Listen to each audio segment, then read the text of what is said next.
All right, welcome everybody. I'm here with my buddy James Weber. We are at Frederick Douglass High School over in Lexington for the KHSAA Final Four boys soccer. Right now, St. X is taking on Henry Clay. St. X is up 1-0, a little early in the second half.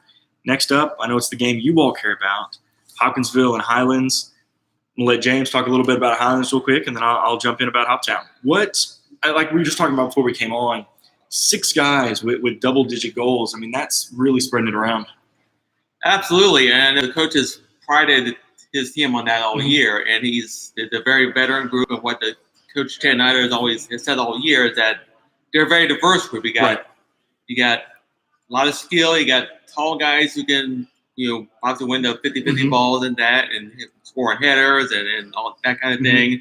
And they have a lot of faster playmakers.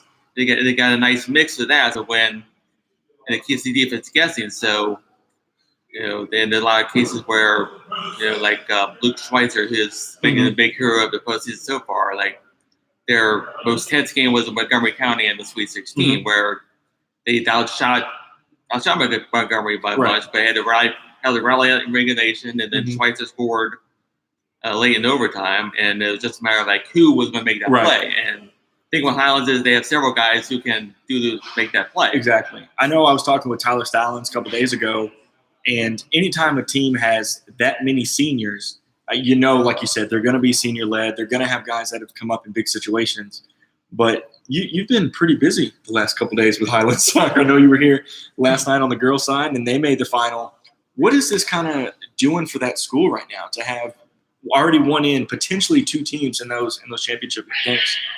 Oh, it's big because Highlands is a great tradition in everything in a lot of different sports, and I know it was a big deal for them last Saturday here in Lexington. They were playing back-to-back at whatever school it was. But they were playing back-to-back in the Elite Eight, and and the boys team showed up, and they watched the girls, and they're cheering them on, and then the girls stick around, they cheer the boys on. It's just really big for the school because it's. I know in 2008 they both made the state finals, and. One lost to St. X, one lost to Sacred Heart that year in the finals, and it's they both had really strong programs. It's just in a lot of years there's been someone in Northern Kentucky has been slightly better in a lot of years, but now they're here on the stage, and the girls team is in a similar situation. They have a lot of really good players, a lot of depth, and it's just it's just been a really special thing, I guess. Like as we know, Highlands. Like I said, Highlands is the school that prides itself in athletics. Exactly. Obviously, football has a renaissance this year, and then obviously cross country could win state on Saturday, and then obviously baseball. And baseball in the recent years. It's kind of like I know you talk about that kind of different sports. I know at Hoptown, a lot of tradition in basketball, a lot of tradition in football, soccer. In West Kentucky, yes, a lot. In the second region, a lot. 3 straight second region championships. Never been here. Never gotten past that semi-state game. I know. I think I put in a story. Lucky number 10. They've won 9 second region championships before they've won that state tournament game, and they're just kind of riding that out. I know. Whenever I talk to their coach, a couple of their players, no one really expected anything from them this year. They lost, I think, 11 seniors. More than 100 goals, an All-American and Ethan Knoll. This team is really just kind of riding that wave, just kind of keeping it going. For Highland, what does Highlands need to do to win this game tonight?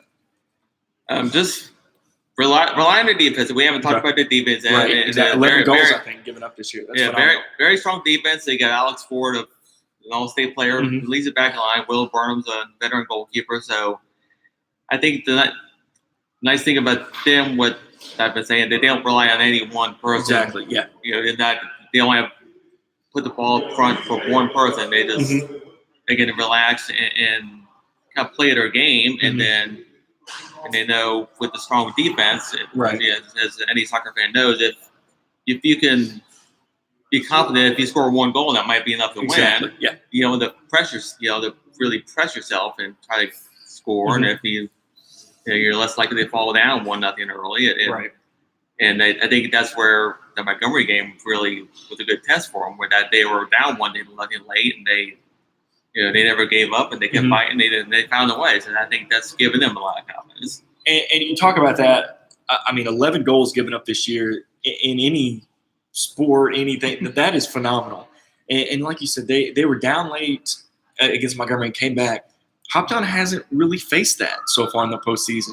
Cruised through the 8th District tournament, 6-0 win over Madisonville, took down Henderson 2-0 in that second region final. And against Callaway and Seminole State and Butler last Saturday, they had the lead. They never trailed in both of those games. And I think that's something that Tyler Stallings wants to do with his team again.